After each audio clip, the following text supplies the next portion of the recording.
The classic fade out. The classic fade out. Well, welcome back, everybody, to Andertons TV. I'm the captain. I'm Danish Pete. Hello. Hello. Good morning. And before we get started, if you enjoy this video, we would love it if you would like and subscribe to this delectable channel. Right. And yes, one lucky subscriber will win an actual Klon Centaur when we hit to a million subscribers. So good reason to subscribe. Right. Now, Fender. Yes. They make a guitar that some of you might recognise called a Stratocaster. Possibly the most copied, widely used electric guitar of all time. Maybe, I don't know. Maybe it's a Telecaster, maybe it's a Les Paul. But I think the Strat's probably in with a shout. Yes, absolutely. And what we thought we'd do in today's video is go, if you want a classic essence of Stratocaster, but you're shopping around about the sort of £400 or £500 bracket, maybe a little bit less here, maybe a little bit more here, but in that kind of, that general vicinity. Is that a vicinity? word? I think it's a vicinity. It is yes. a word. What might you choose? And we picked out 4 guitars. So the sort of criteria for this was, had to have 3 single coils. Yeah. Sort of. sort of. Had to have a 9.5-inch radius fretboard. So, you know, the current sort of fretboard of choice from, you know, on all the American standard range and professional range and everything for about industry the last standard 30 years. Yeah. Had to have a tremolo system, but that was basically it. So it was round about the same price, 9.5-inch radius fretboard, 3 single coils. That was our kind of criteria. And we picked 4 guitars. We have a Fender Player Stratocaster here. Yeah. We have a Squier Classic Vibe Stratocaster here. This is a 60s one. Yeah. Very popular S7, the classic. The S7 Vintage. Vintage, sorry. Yeah. Vintage Classic. What is the, classic vintage? Because that's a classic vibe. This is a vintage vibe. This is a player. Anyway, and then the G&L, which is a bit of a left field one, and actually, we'll talk a little bit more about that. But 2022 sees the new G&Ls. This is from the Tribute series that are coming in 2022. Are actually moving away from the 9.5-inch radius fretboard that's on this Comanche. Yeah, the Comanche. And going across to a 12-inch radius fretboard. So actually, in a few months' time, this guitar would not have been included in this shootout. But for now it is. Nice top here. Shall I start with? Yes, with the master of the. There'll be some just playing. There'll be some blindfoldedness. There'll be with and without pedals and all that kind of stuff. So I'm using. I've gone back to using my affordable rig. So I've got a Laney Super Cub 15-watt head into the cab underneath it, and I've got a pedal board down here where everything on this board is sub 50 quid. I think possibly with the exception of the tuner, or at least all around that kind of level. So it's all TC and Tone City pedals, so all very affordable. Yeah. Without pedals.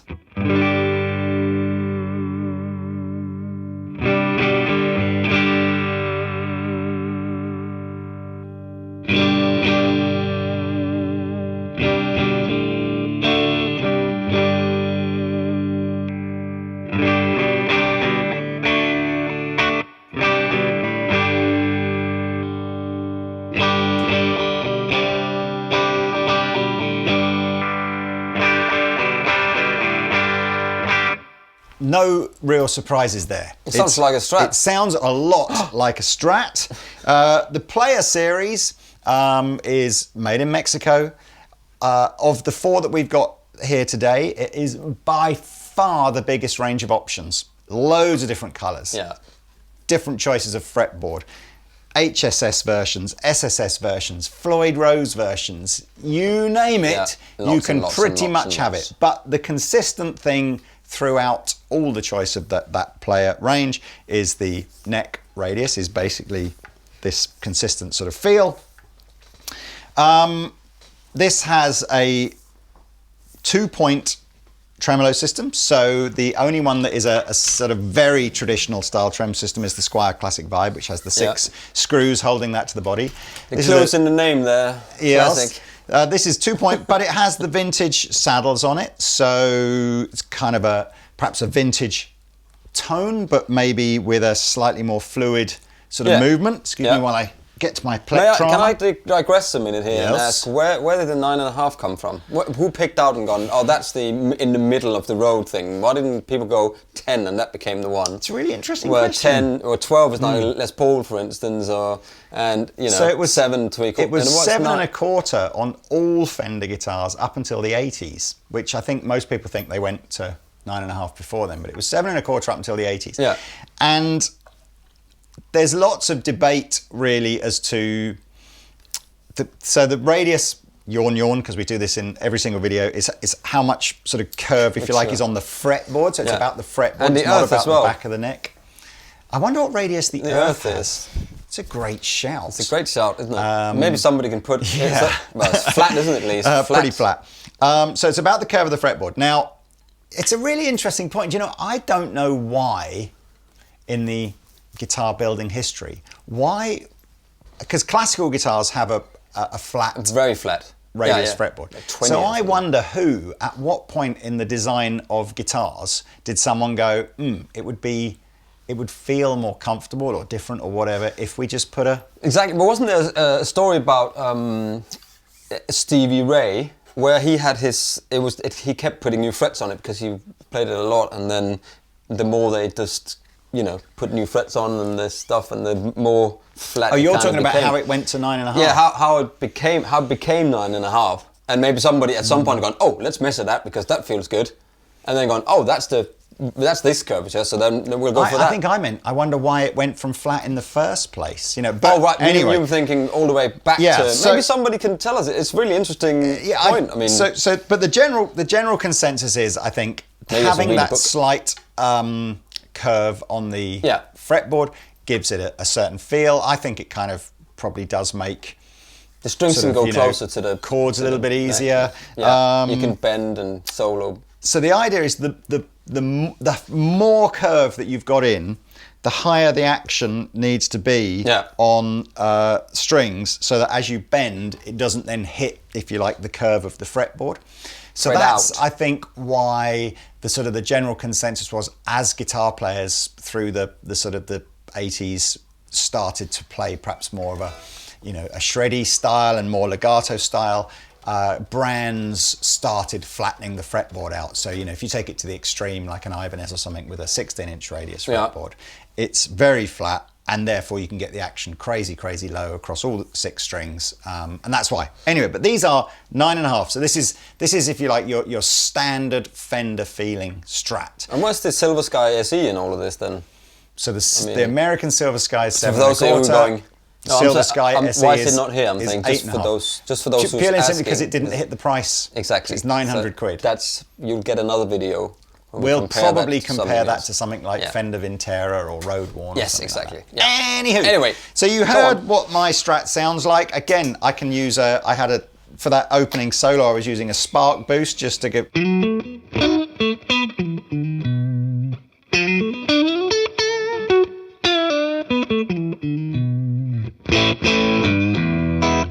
I mean, what is not to like about that guitar? Not much. But, of course, there are options. Yeah. This of the 4 is the dearest one. So again, depending on the finish and the spec and everything, expect to see these guitars going sort of 550 and upwards. Yeah. You should now go to this, I think. You want me to do strummage or? Yeah, you play on this. You play.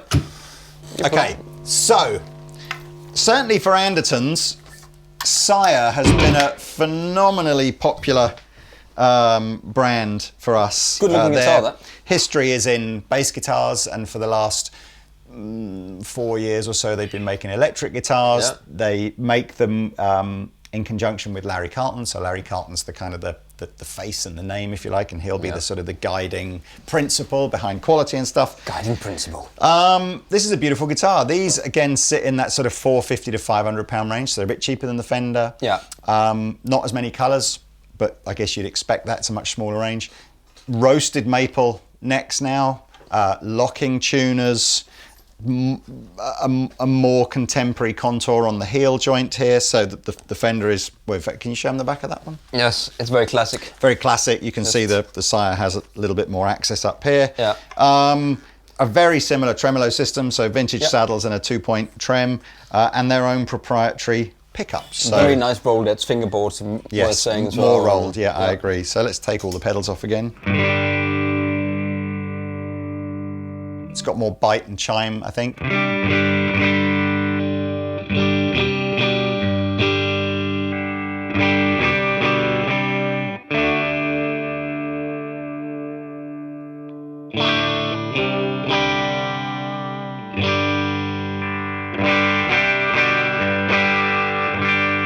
It's that classic position 2 and position 4. Those are the positions we need to really compare, because that's where you know, strat out. With the spark again.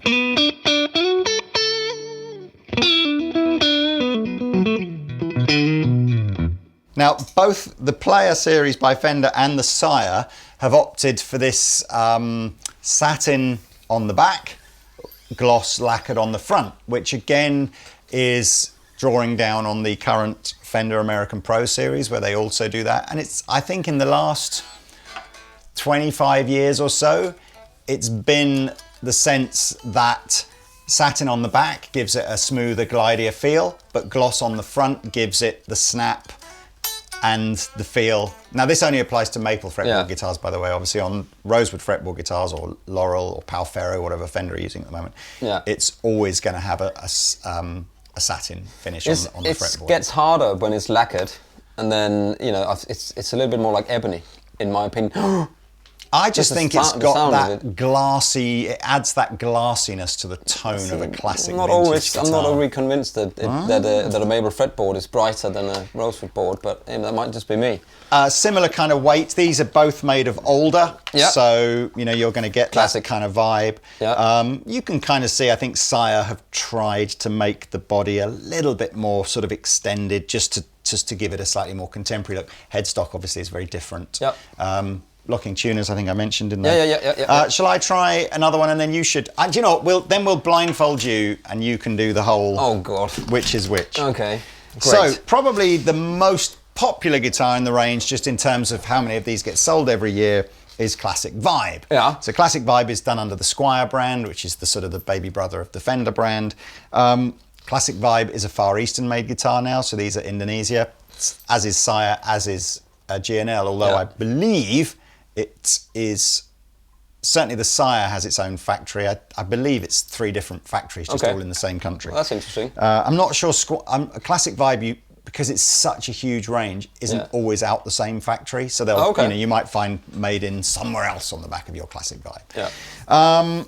This is a 60s one, so it's got the darker fretboard. In this instance, it's Laurel. It's designed to kind of look like a rosewood fretboard. Vintage trem system, vintage single coil pickups. A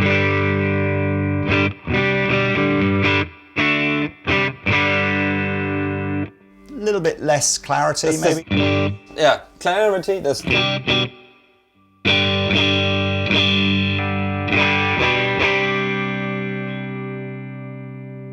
You can see with a vintage trem system with the 6 screws on there, there's no real sense that it's kind of floating. You've got to work it.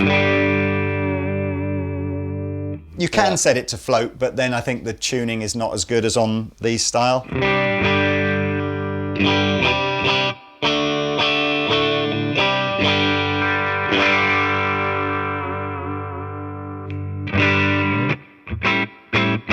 With the Spark.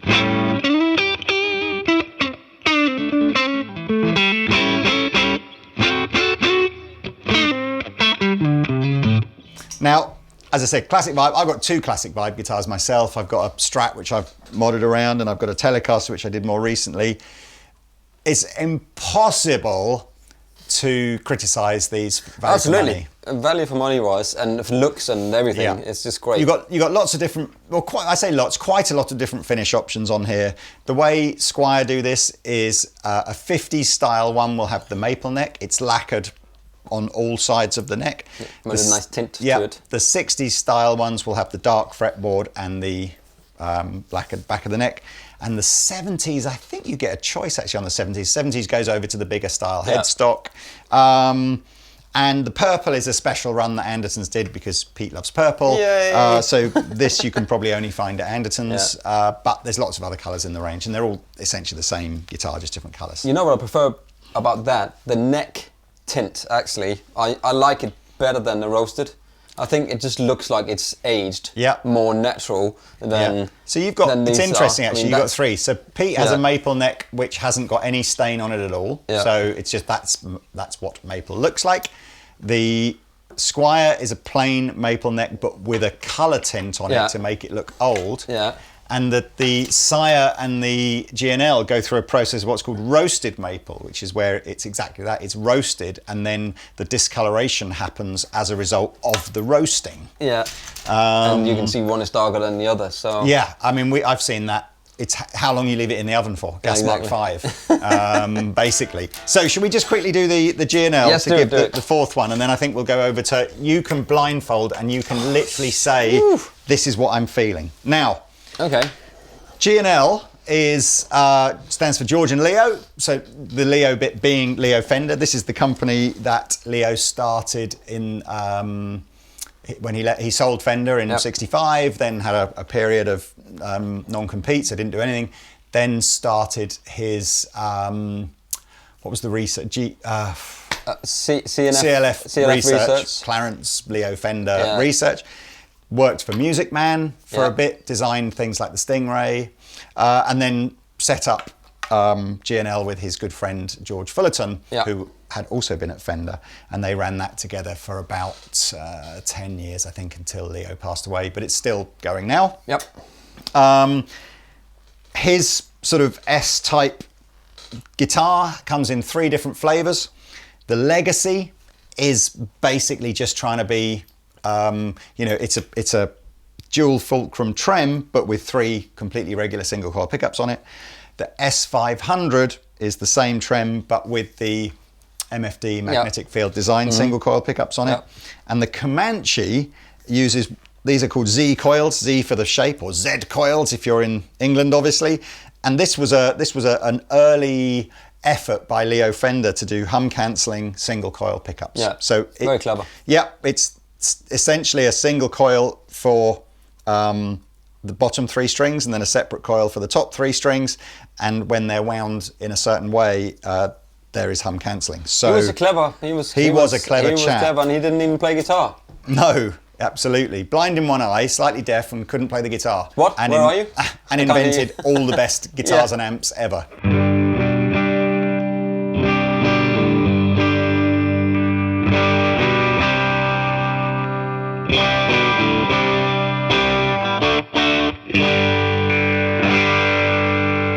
Much way more fatter. I actually think that's the MFD element of it rather than the Z coil.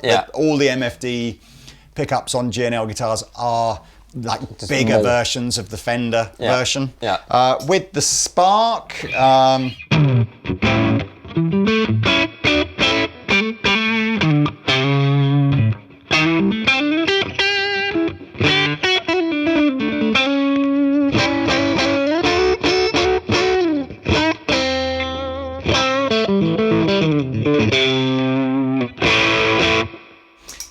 this is the most different sounding, but I kind of wanted to include the GNL because when you're looking at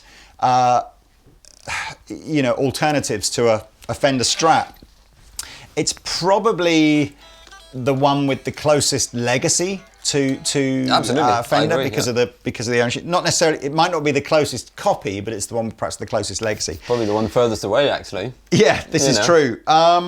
So yeah, there you go. There's your overview. Now, what didn't make it into this shootout, and we're doing a different shootout about that, which, you know, so that's why we ask you to subscribe to the channel so you don't miss that, is we're going to do a modern S-type shootout where the fretboard is much flatter. So there are brands like Schecter and Fender themselves, you know, who will do flatter fretboard versions of a Strat.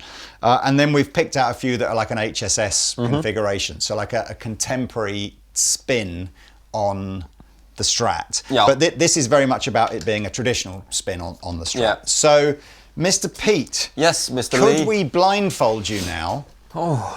Haven't been blindfolded since last night. Right then, people of the YouTube internet world. If this is 1, 2, 3, and 4, which one am I picking? I knew you'd say that. That's kind of weird, isn't it?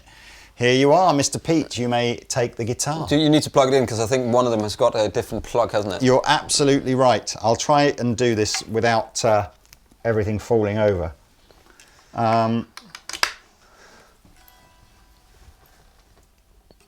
Where was the...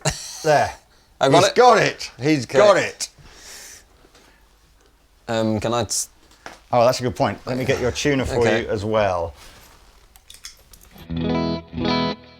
You have got a little bit of delay. Oh, well done. No.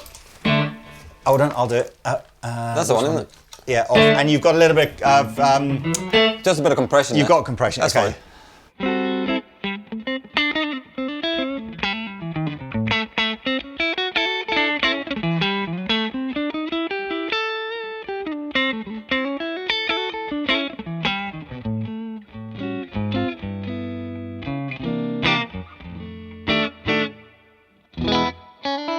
Oh, it sounds like a Strat.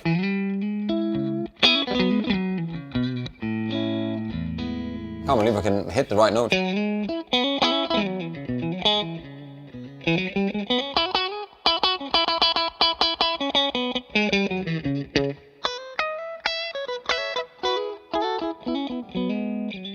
Very rolled boards. I would say it might be the Sire, but I don't know. I can't touch that bit, can I? Yeah, don't touch the trem No. or the... You could probably touch the tuners. There's only... Was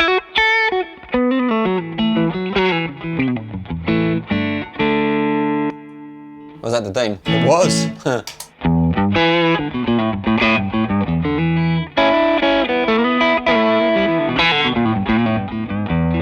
Okay. Right, Okay. give me that back. In fact, yes, give me it back with the cable plugged in, as you're absolutely right. There's a bit of a giveaway. Sorry for the I think it might noise. be. I think that neck felt like it was very nice and rolled, and it felt like it was roasted. It could be the Sire, but I don't know.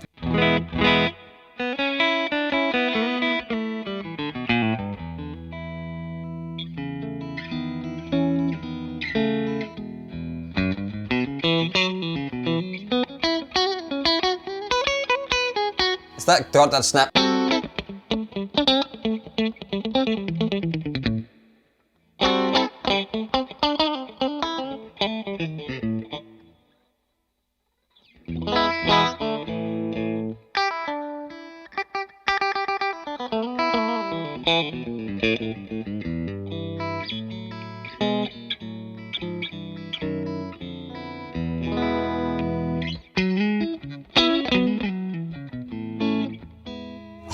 How can I snap? How can you see that? It's like Jeff Healey level. I can feel where it is. I think it's the... I know kind of when I'm sitting with the body and where my arm is. I can, you know, and also I can probably hear the note of.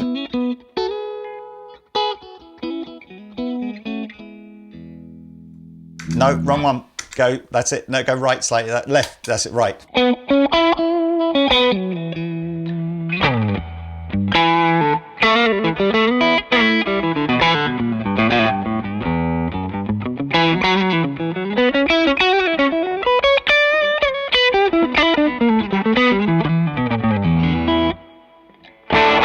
Okay. Okay. I think that might be the Fender, but It might be. Who knows?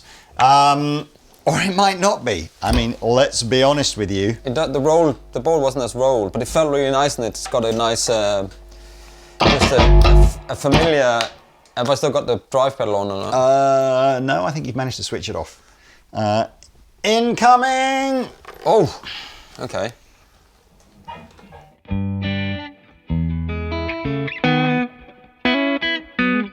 That's much fatter.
be the GNL because it's much hotter and... Who knows? Who knows, Mr. Pete? I will take this guitar back from you. Thank you very much. Your Dane is still on. Is it? You're doing the boost side on and off now. There you go. That's it. It's all off. Last guitar coming in. Oh.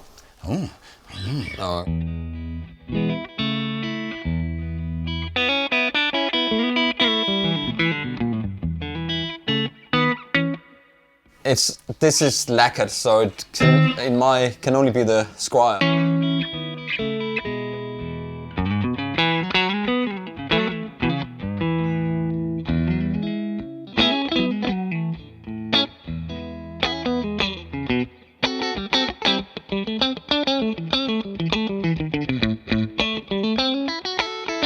And it's got that dynamic thing we talk about. I don't know why I'm closing my eyes in the mask. It's so weird, man.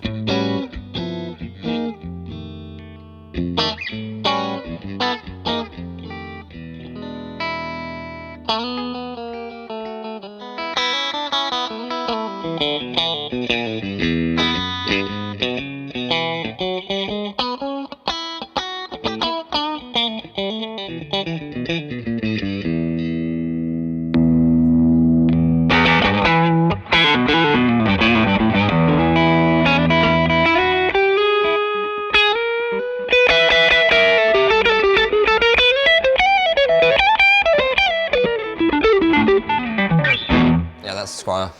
Well, should we tell him, ladies and gentlemen, whether or not he got the 4 guitars right or not? I don't know. I think before we do you have a preference in terms of tonally or balance or feel or? I mean, honestly, probably number 2, which I think is the Fender, because I think, didn't I say that? I think I did. You did say number 2 was the Fender. Yeah, and it's something with, I mean, this is really nice. It's got, I think it could do with harder, heavier strings on it. Right. The Sire is lovely to play. It feels really nice, but the fingerboards are slightly too rolled for me. I would like them slightly less rolled. But the tone, Pete's talking about the edges of the fingerboard. That is a Sire thing. I have to say on that front, most guitar players, and Pete I think is in a little bit of a minority, most guitar players like that rolled edge thing. Fender custom shop typically, and all the Fender recent Pro Series Ultra, it's a feature that they roll the fretboard edges. It's not that much, they don't roll it that much though. But I do agree, Sire do sort of go for that whole kind of rolled edge thing. Which is nice, but you know, maybe it's a bit more classic thing for me. But overall tone, I think the Sire actually sounds nicest. It's more clear and it's got low and tops and lows, if that makes sense. Does it? Well, no, I think it's just got a nice you can take your blindfold off now, because I think that you absolutely guessed I think you knew which guitar you were playing each time. Yeah.